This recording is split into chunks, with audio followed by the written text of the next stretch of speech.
دوستوں मैंने वाकयात की किताबों में पढ़ा, लोगों से सुना, कुछ पर यकीन आया, कुछ किस्से कहानियां लगीं. कल एक ऐसी खबर जब मेरे सामने आई तो मुझे उस पर यकीन करना थोड़ा सा मुश्किल लगा, लेकिन बाद में उसने मुझे इस सोचने पर मजबूर कर दिया कि कौन कहता है कि करिश्मा और करामत आज नहीं होता.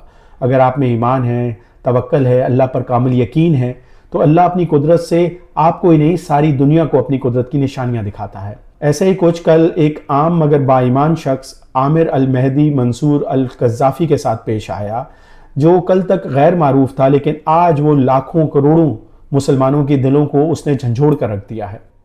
आमिर कज़्ज़ाफ़ी जो लीबिया से ताल्लुक़ रखता है, घर से निकला हज के सफ़र के लिए, एयरपोर्ट पहुंचता है, जब सिक्योरिटी क्लियरेंस के लिए जाता है तो उसको रोक दिया जाता है. वजह क्या होती है? उसके नाम के साथ कज़्ज़ाफ़ी लगा होता है. बाकी जो दोस्त अहबाब होते हैं उसके, वो जहाज़ पर सवार हो जाते हैं, जहाज़ का दरवाज़ा बंद हो जाता है. सिक्योरिटी क्लियरेंस की देरी की वजह से आमिर को लिए बगैर जो है जहाज़ परवास कर जाता है. आमिर के पास सिक्योरिटी एहलकार आता है और उसका ये कहता है कि दोस्त, शायद आपका बुलावा नहीं आया, आपको वापस चले जाना चाहिए. आमिर भरी हुई आवाज़ के साथ ये कहता है कि मैं हज के सफ़र के लिए निकला था और मैं तभी घर वापस जाऊंगा जब मैं हज करके आऊँगा. उसका ये कामिल यकीन, उसका अल्लाह पर तवक्ल, अल्लाह की कुदरत जोश में आती है.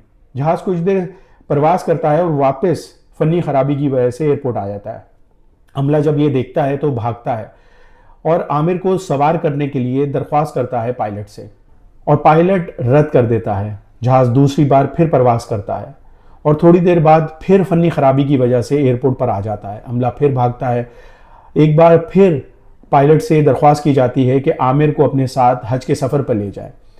जहाज़ का पायलट ये कहता है कि इंजन स्टार्ट है, मैं जहाज़ का दरवाज़ा नहीं खोल सकता हूँ.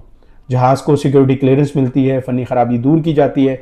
जहाज़ तीसरी बार एक बार फिर प्रवास करता है. फ़ज़ा में थोड़ी देर रहने के बाद उसको दोबारा फ़नी ख़राबी का सामना करना पड़ता है और जहाज़ वापस आता है. लेकिन इस बार पायलट कुछ ऐसा कहता है कि जिससे तमाम मुसाफिर जो होते हैं वो हैरान हो जाते हैं. वो ये कहता है कि खुदा की कसम, मैं आमिर महदी को लिए बगैर अब जहाज़ नहीं उड़ाऊंगा. बिलाखिर आमिर को सिक्योरिटी क्लियरेंस दी जाती है, क्लियर किया जाता है, वो जहाज़ में सवार होता है और बिल आखिर खैरियत से सऊदी अरब पहुंच जाता है और अल्लाह के हुजूर पेश होकर वो लब्बैक अल्लाहुम्मा लब्बैक की सदा लगाता है. दोस्तों, नियत खालिस हो, ईमान हो, अल्लाह पर कामिल यकीन हो, तो कोई भी रुकावट हो, बंद दरवाजे हो, जहाज़ उड़ जाए, अगर अल्लाह का बुलावा आता है तो फिर जहाज़ों को कई बार पलट कर वापस आना पड़ता है, क्योंकि ये करम के फ़ैसले हैं, ये बड़े नसीब की बात है. हो सकता है कि कुछ लोग इस दुनिया में गैर मारूफ हों, गुमनाम हों, लेकिन वो अल्लाह की बारगाह में बहुत मारूफ होते हैं, बहुत महबूब होते हैं.